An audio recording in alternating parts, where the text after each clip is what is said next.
Voilà, on va ouvrir la parole de Dieu ensemble. Je vous invite à ouvrir votre Bible ou à suivre sur l'écran derrière moi, ou les deux, c'est possible aussi. On va ouvrir dans l'Évangile selon Marc, chapitre 10, au verset 23.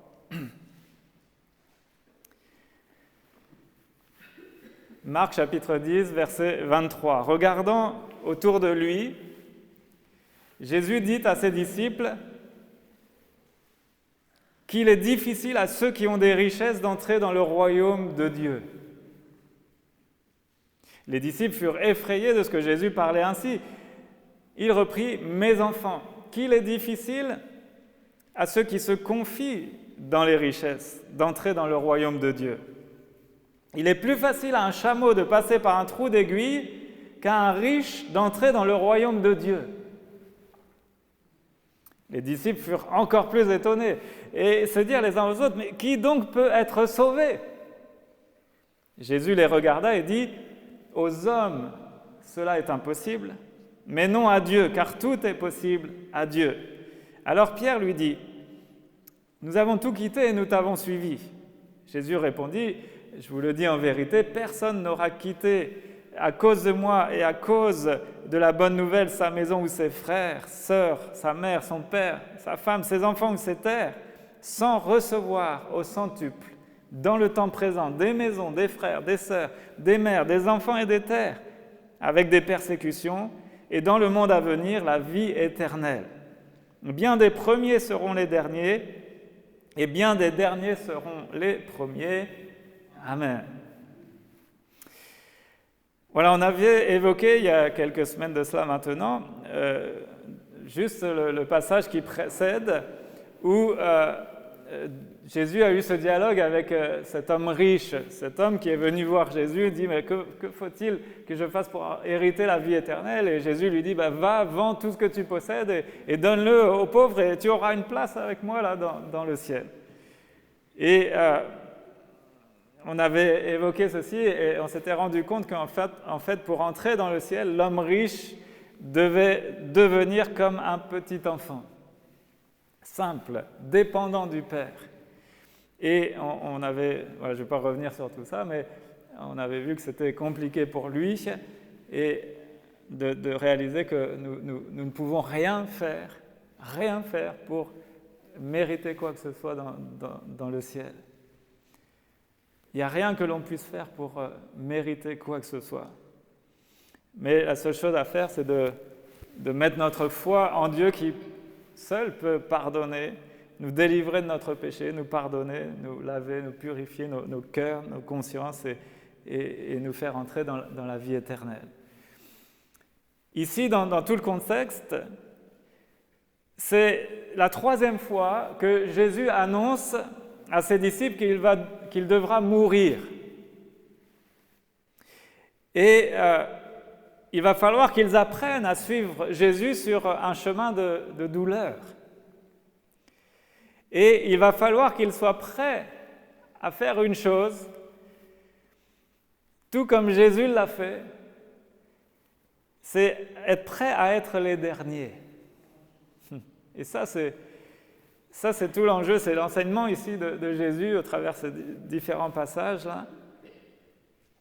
Renoncer à soi-même, accepter d'être les derniers pour ensuite avoir une place dans le royaume des cieux. Donc vous voyez comment tous ces éléments s'articulent et s'assemblent tous autour d'une seule et même idée. Si tu veux suivre Jésus, tu dois être prêt à être le dernier. On va essayer de réfléchir encore aujourd'hui, qu'est-ce que ça signifie ? Être le dernier, être comme un petit enfant, c'était la même pensée.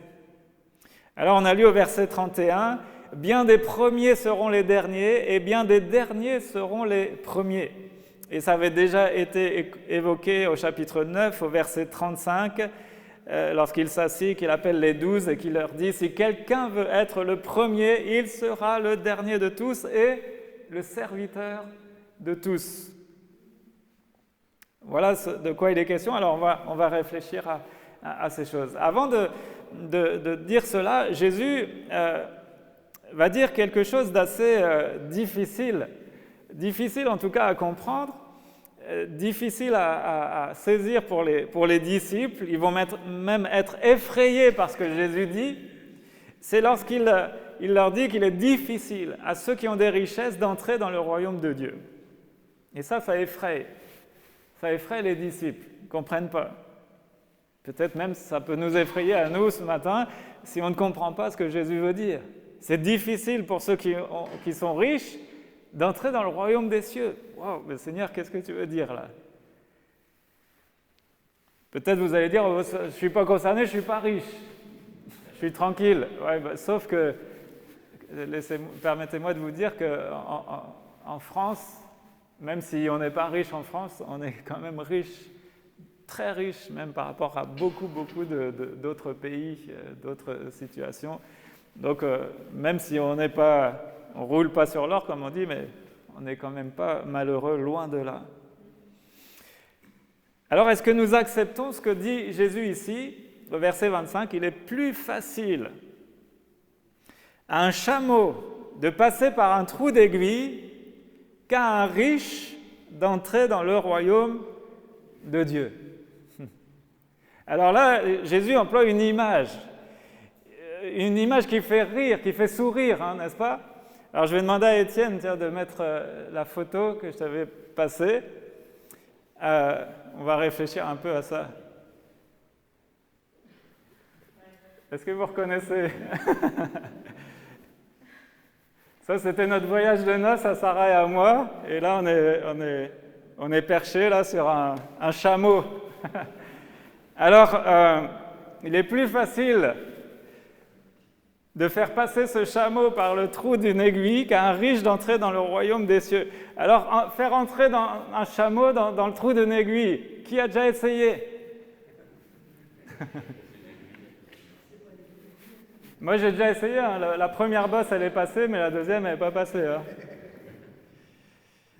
Non, je plaisante, évidemment que voilà, ça nous paraît impossible. Alors, un chameau, c'est quoi? C'est comme un grand cheval. Ça y est, la photo est partie. On monte sur des chameaux plutôt pour traverser le désert. C'est un animal des pays chauds. Et donc, évidemment que ce que dit Jésus, c'est juste, évidemment. On ne peut pas faire passer un chameau par un trou d'aiguille. Alors pour ceux qui n'ont jamais essayé, c'est pas très confortable. C'est bien pour les touristes comme ça, d'essayer une fois, mais c'est pas confortable du tout.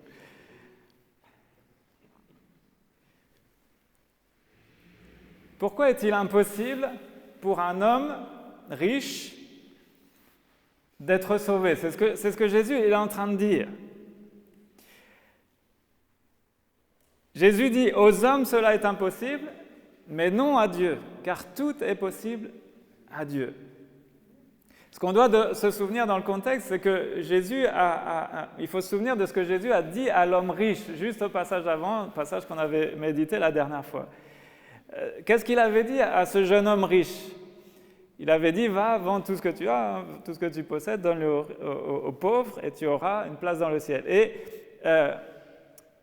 il nous est dit que l'homme s'assombrit à cette parole, il s'en alla tout triste, car il avait de grands biens.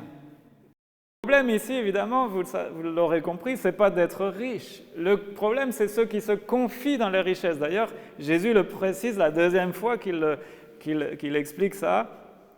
Au verset 24, il réexplique et il dit « Mes enfants, qu'il est difficile à ceux qui se confient dans les richesses d'entrer dans le royaume de Dieu. » Le problème n'est pas d'être riche, le problème est de se confier dans les richesses.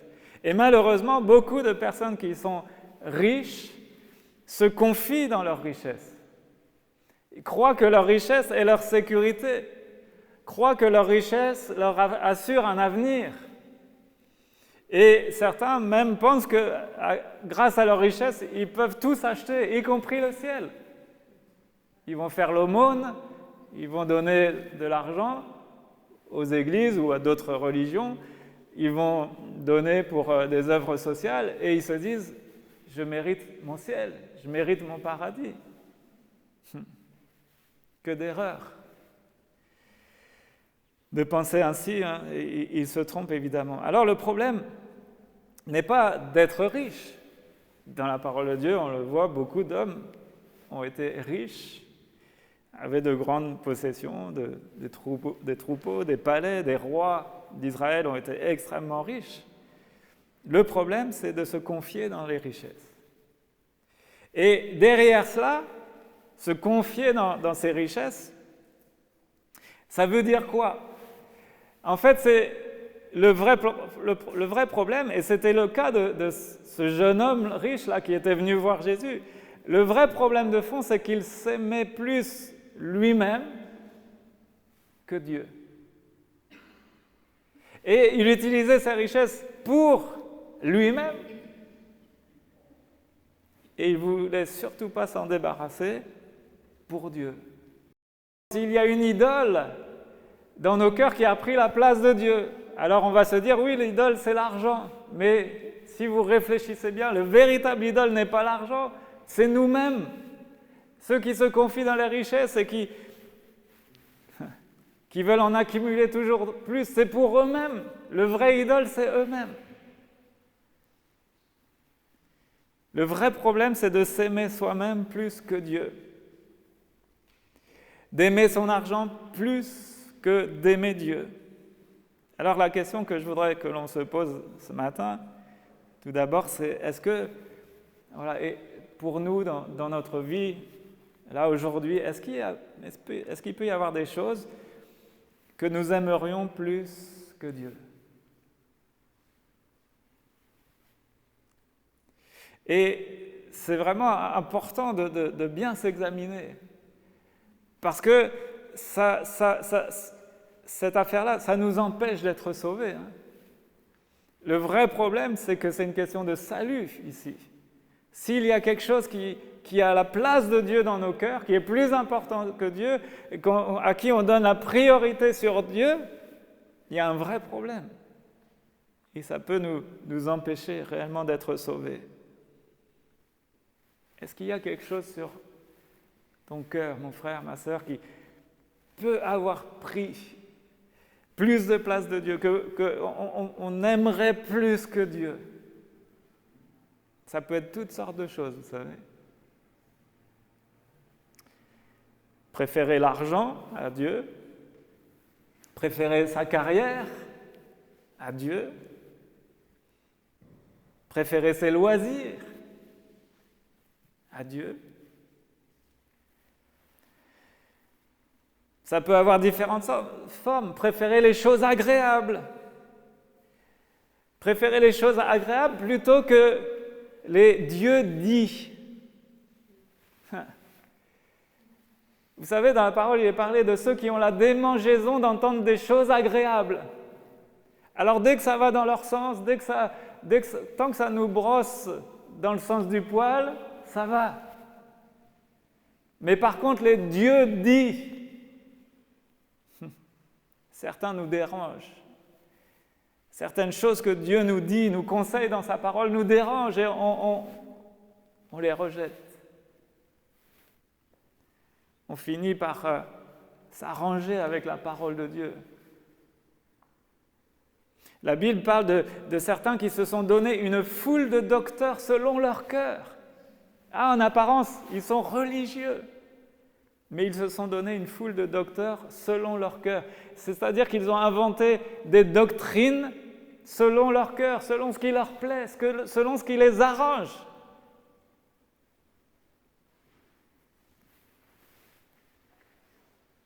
Et le vrai problème derrière ça, le vrai problème du fond, c'est de s'aimer, se préférer soi-même à Dieu.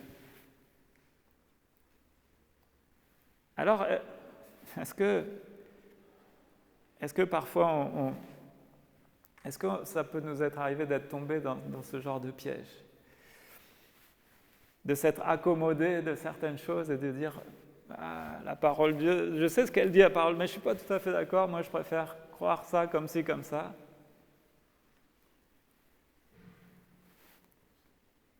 Parce qu'on n'est pas prêt à obéir. Parce qu'en fait, dans le fond, il y a un problème de foi. Un problème de foi, un problème de confiance en Dieu. Parce qu'on ne réalise pas qu'en fait, ce que Dieu nous dit dans sa parole, les dieux dits, les commandements, les directives, eh bien, sont de loin ce qu'il y a de meilleur pour nous. La volonté de Dieu qui est parfaite. Et tous les conseils que Dieu nous donne sont pour notre bien, pas pour nous embêter, pas pour nous faire souffrir, pour notre bien, par amour, parce qu'il veut nous protéger de tant et tant d'écueils, de souffrances, de malaise, de mal-être.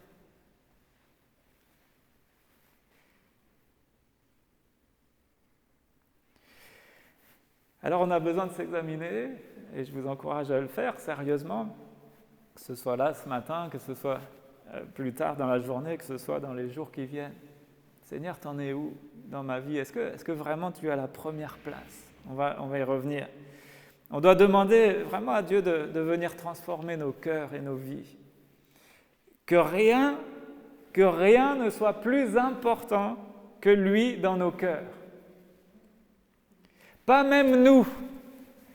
Pas même nous. Pas même notre conjoint ou nos enfants. Alors ça ne veut pas dire qu'on ne doit pas prendre soin de tout cela. Soin de notre argent, soin d'une carrière, soin d'avoir quelques loisirs, soin de notre conjoint, de nos enfants, ou même de nous-mêmes. Tout ça, on doit en prendre soin. Pour moi, c'est comme des talents, des choses de valeur que Dieu nous a données et dont on doit prendre soin. Mais rien ne doit passer au-dessus de Dieu, avant Dieu, en priorité. Et c'est même tout le contraire, c'est même Dieu qui doit, lui, venir régner sur toutes ces choses, sur tous les aspects de notre vie, notre argent, nos finances, notre carrière, notre famille, notre épouse, nos enfants. Dieu doit venir régner sur eux, on doit donner tout cela à Dieu, s'il est vraiment le Seigneur. Et là encore, on doit se poser cette question, est-il véritablement le Seigneur de ta vie? Celui qui règne sur tous les aspects de ta vie, celui qui règne sur toutes les profondeurs de nos pensées, de nos volontés, celui qui règne sur toute notre vie.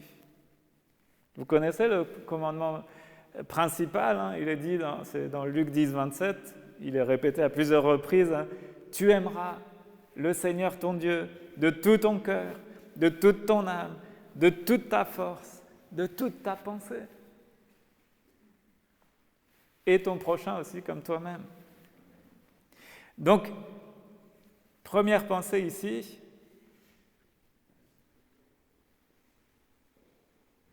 c'est que Dieu doit régner. Dieu doit régner. Donc, au travers de cette histoire, au travers de cette illustration du chameau qu'on ne peut pas faire passer par le trou d'une aiguille, en faisant le parallèle avec un riche qui se confie dans ses richesses, c'est impossible. C'est impossible si on se confie dans des richesses, c'est impossible si on fait passer des choses avant Dieu. S'il y a une chose qui a la primeur dans notre cœur, autre chose que Dieu,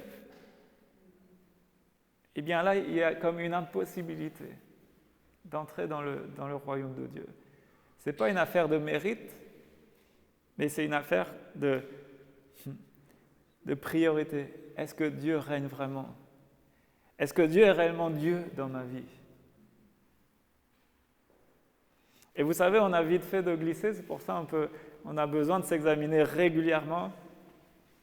Quand on prend le repas, quand on prend ce pain et ce vin, quand on réalise comment Jésus, lui, s'est donné, s'est livré, est-ce que nous, en retour, on ne doit pas s'examiner et dire « Mais Seigneur, est-ce que moi, je te fais passer en priorité ? Est-ce que je t'aime vraiment ? Est-ce que tu es encore le Dieu de ma vie, le seul Dieu ?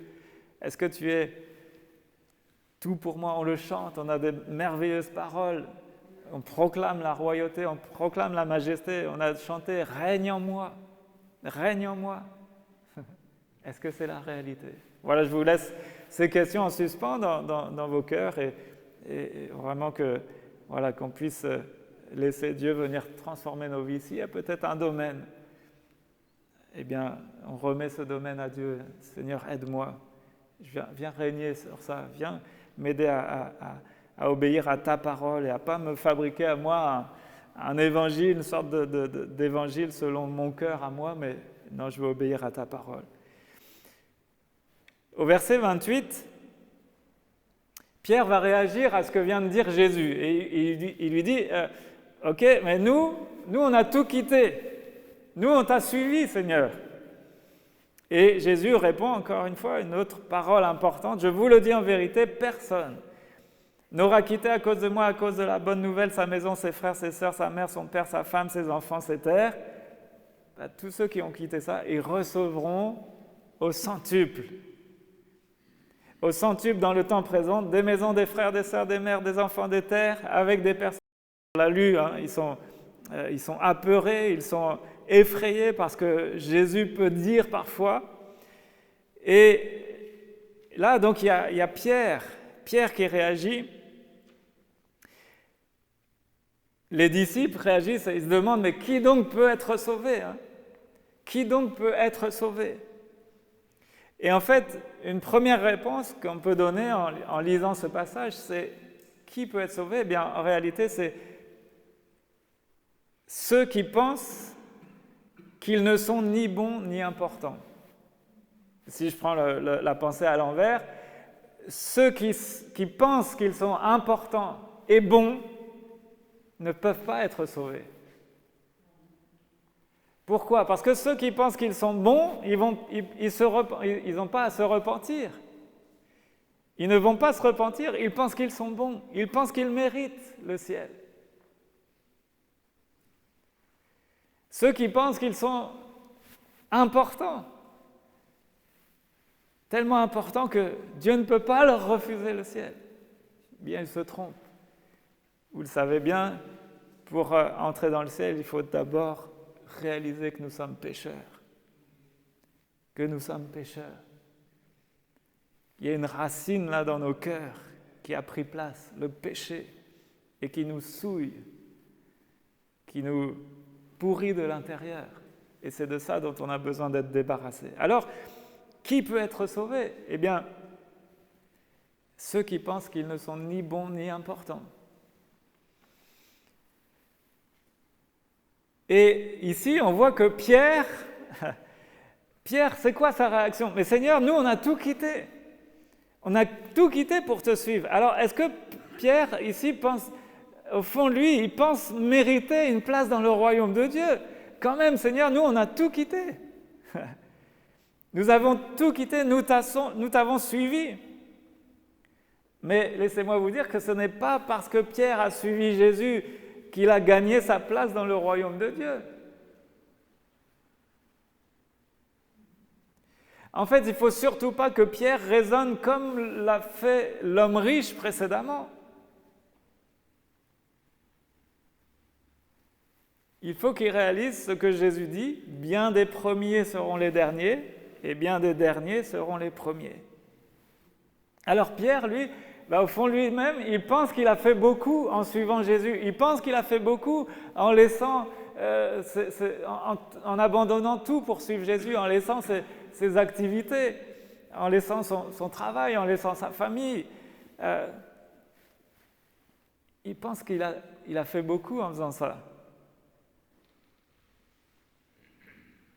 Et vous, mes frères et sœurs, est-ce que vous pensez avoir fait beaucoup? Beaucoup de bien pour Jésus. Tu as fait ceci, tu as fait cela, et ça ne fait aucun doute dans ton cœur, tu es un des meilleurs hommes ou femmes qui soient, non? Vous savez ça, on se trompe en ayant de tels raisonnements. Il ne faut pas penser comme cela, en fait. Parce que pour Jésus, qui sont ceux qui auront les premières places? Qui sont ceux qui auront les premières places?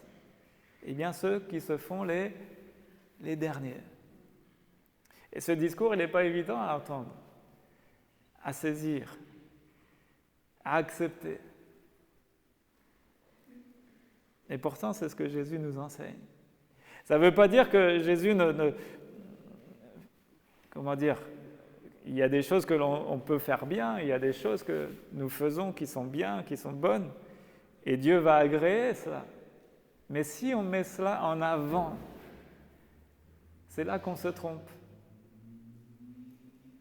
Je ne l'ai pas noté, mais vous connaissez certainement ce verset qui dit « Mais quand vous avez fait tout ce qui était nécessaire, dites, nous sommes des serviteurs inutiles. » Littéralement, bons à rien. Parce qu'on a besoin de réaliser que tout ce que l'on fait, eh bien, c'est par la grâce de Dieu qui agit en nous. Toutes nos capacités nous viennent de Dieu. Donc tout ce que l'on peut faire de bien, c'est permis par Dieu, qui agit en nous. Donc quand par la grâce de Dieu, on fait des choses bien, ça nous arrive quand même, eh bien, on ne doit pas se glorifier, on doit glorifier Dieu en disant « Seigneur, merci de m'avoir donné les capacités, l'opportunité de faire ci, d'accomplir ça, de vivre ça, et rendre la gloire à Dieu. » Ce n'est pas à dire que nous soyons capables d'une chose quelconque par nous-mêmes, dit Paul. Par nous-mêmes, on n'est capable de rien. Alors, il ne faut pas qu'on raisonne comme le fait cet homme riche, il ne faut pas qu'on raisonne comme Pierre qui pense que oui, mais j'ai tout quitté, alors je mérite quand même quelque chose, non?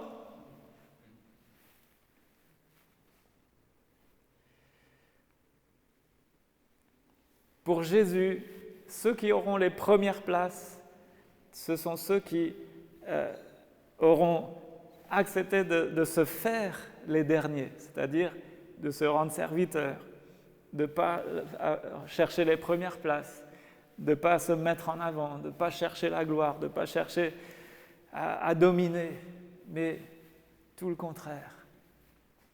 Et ce n'est pas évident parce que de manière naturelle, c'est le fonctionnement aussi de notre société. On a tous cette tendance à se faire valoir. Oui, moi, je...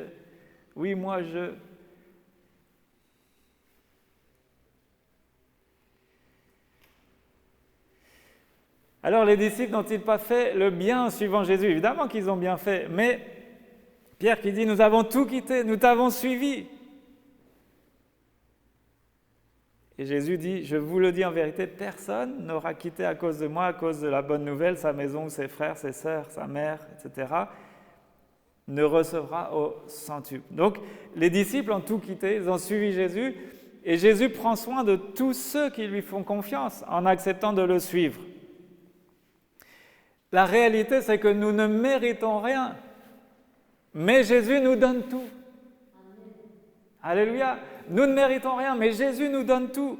Les disciples ont tout quitté pour suivre Jésus, mais le problème, c'est qu'au fond, ils sont un peu comme encore comme ce jeune homme riche. Ils veulent être les premiers. La question, c'est, et nous, est-ce qu'on ne leur ressemble pas parfois? Est-ce que nous ressemblons à ces disciples? Est-ce que encore nous avons de mauvais modes de pensée comme eux?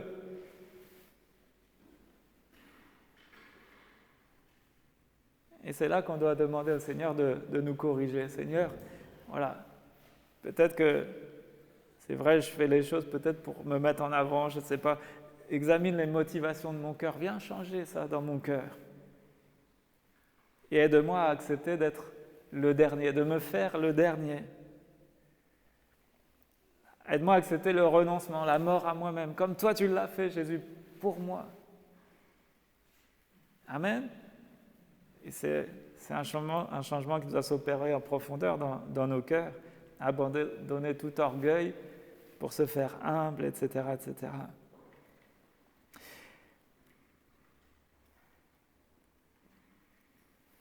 Jésus nous fait une merveilleuse promesse ici. Il dit qu'il va prendre soin de nous. Même si nous sommes appelés peut-être à souffrir. Certains sont peut-être même appelés à beaucoup souffrir. Mais Jésus prendra soin de chacun d'entre nous. Et Jésus promet que ses disciples recevront beaucoup plus qu'ils n'auront perdu. Chacun de nous recevrons beaucoup plus que ce que nous avons perdu, beaucoup plus que ce que nous aurons accepté d'abandonner, beaucoup plus. Nous recevrons comment? Au centuple. Au centuple. Donner 10 euros, je vais recevoir 100 fois plus. C'est ça que Jésus est en train de dire? Non. Non, c'est pas tout à fait ça. Pas tout à fait. Avant de voir ce que ça signifie, Jésus précise une petite chose quand même, je ne sais pas si vous retenez ça, mais il dit que nous recevrons au centuple dans le temps présent des maisons, alléluia, des frères, des sœurs, alléluia, des enfants, des terres, alléluia, avec des persécutions, ça on oublie vite, et dans le monde à venir, la vie éternelle. Non, on ne peut pas passer vite là-dessus. Jésus dit avec des persécutions. Ça veut dire quoi, des persécutions? Ça veut dire qu'il y a des gens qui vont chercher à nous faire du mal parce que nous suivons Jésus.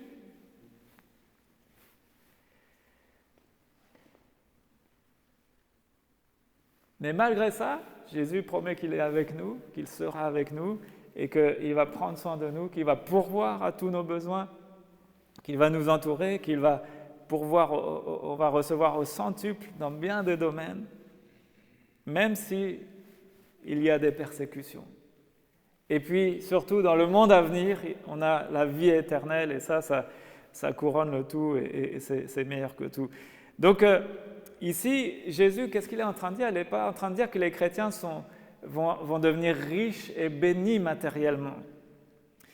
Vous le savez, il y a beaucoup de gens qui suivent Jésus, qui n'ont pas de maison, et qui ne seront jamais riches. Alors, que signifie la promesse de Jésus ici? Ça ne veut pas dire qu'un chrétien va devenir riche et avoir beaucoup d'argent. Si nous quittons notre maison pour suivre Jésus, ça ne veut pas dire que nous allons recevoir 100 vraies maisons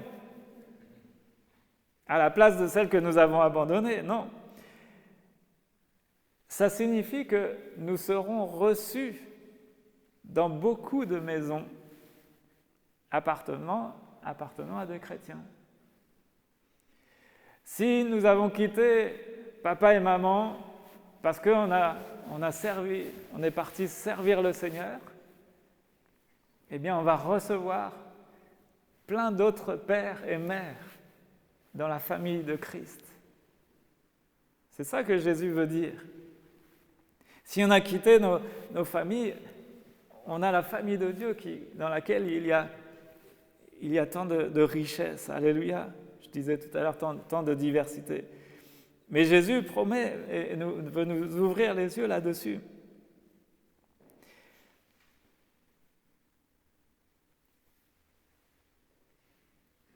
La réalité, c'est que quand nous sommes avec Jésus, bien nous sommes riches, nous sommes bénis de toutes sortes de manières. Je relis Jacques 2, verset 5, qui dit « Écoutez, mes frères et sœurs bien-aimés, Dieu n'a-t-il pas choisi ceux qui sont pauvres aux yeux du monde pour les rendre riches dans la foi et héritiers du royaume qu'il a promis à ceux qui l'aiment. Amen. » Donc vous voyez, on a besoin d'ouvrir les yeux sur notre richesse. Non pas la richesse en or, en argent, non pas la richesse d'avoir 15 maisons, 10 appartements, 3 immeubles, non pas la richesse d'avoir des terres.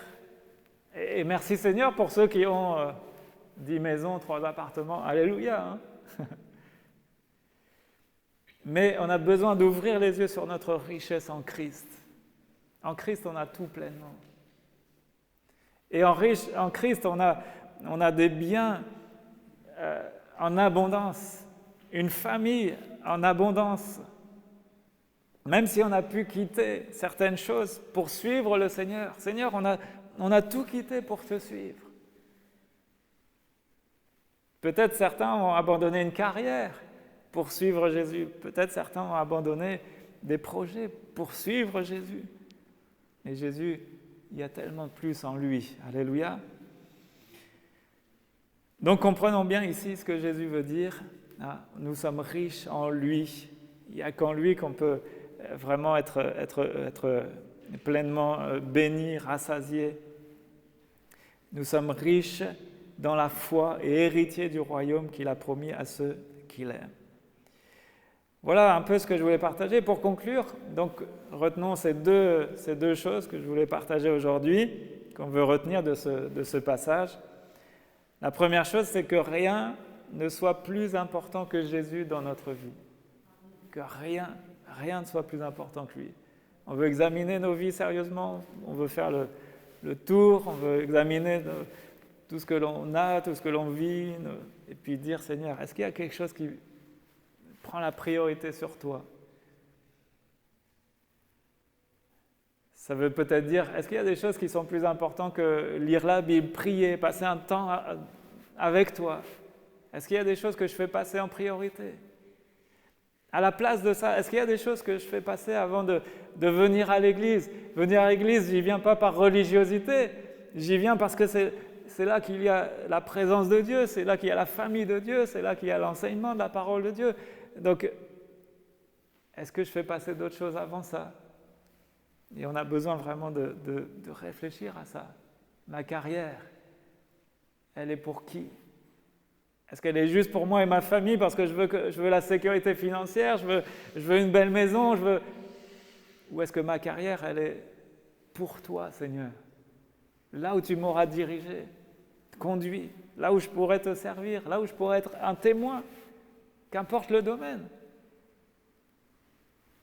On a besoin de s'examiner. Donc, que rien ne soit plus important que Jésus dans notre vie. Et deuxièmement, acceptons d'être les derniers aux yeux de ce monde, afin d'être les premiers aux yeux de Dieu. Et pour conclure, je voudrais lire Philippiens chapitre 3, versets 7 et 8. Et ici, c'est l'apôtre Paul.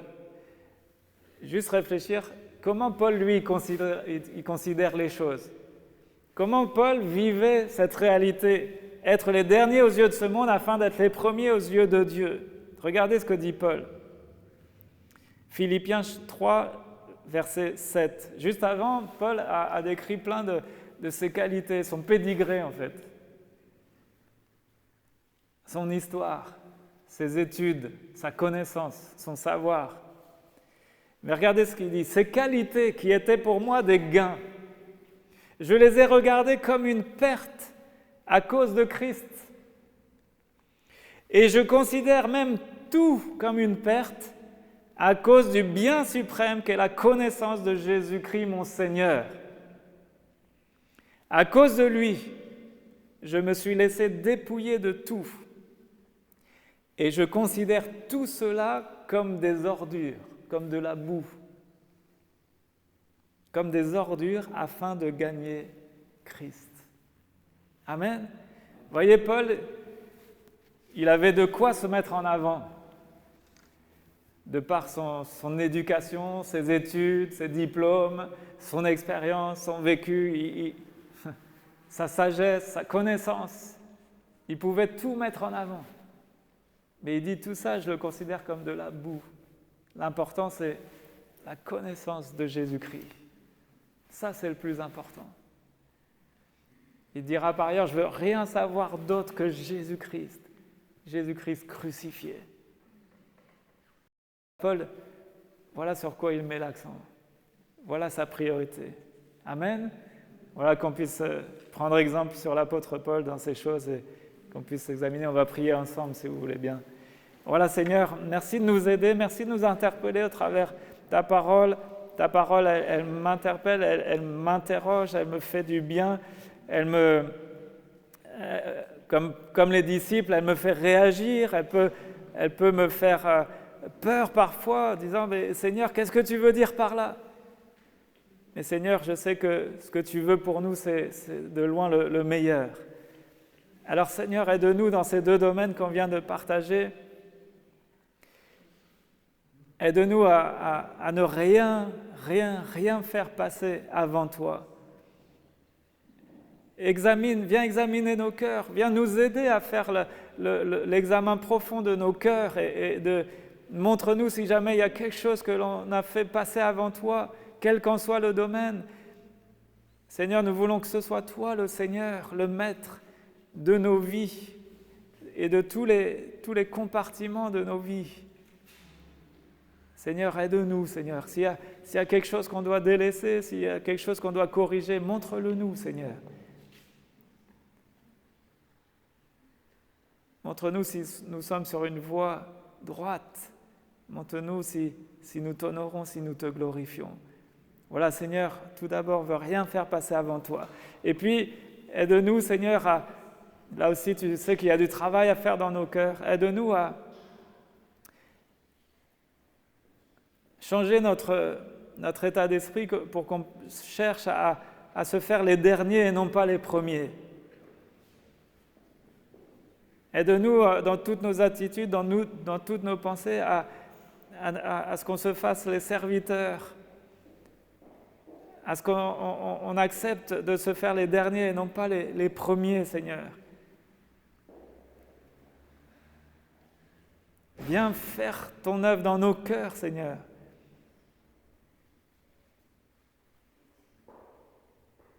Agis par ton esprit, Seigneur, parce qu'il n'y a que toi qui peux retirer de nos cœurs toutes ces pensées orgueilleuses, les pensées orgueilleuses de croire que par nos expériences, par notre sagesse, par peut-être nos biens matériels, tout cela peut nous procurer soit la sécurité ou soit mériter le ciel. Non, Seigneur, garde-nous de cette folie, garde-nous de croire ainsi, Seigneur. Et aide-nous à faire comme Paul, à regarder toutes ces choses comme secondaires, comme même peut-être de la boue. C'est une expression forte que Paul utilise. Seigneur, on veut te regarder toi seul, on veut que ce soit toi seul qui règne, on ne veut rien savoir d'autre que Jésus. On veut connaître ta sagesse, on veut se confier en toi, on veut obéir à ta parole, on veut suivre tes directives. Et pas nous laisser influencer par toutes les influences de ce monde et de notre société. Merci de nous faire grâce. Souffle ton esprit sur nous maintenant, Seigneur. Au nom de Jésus, je t'ai prié, Père.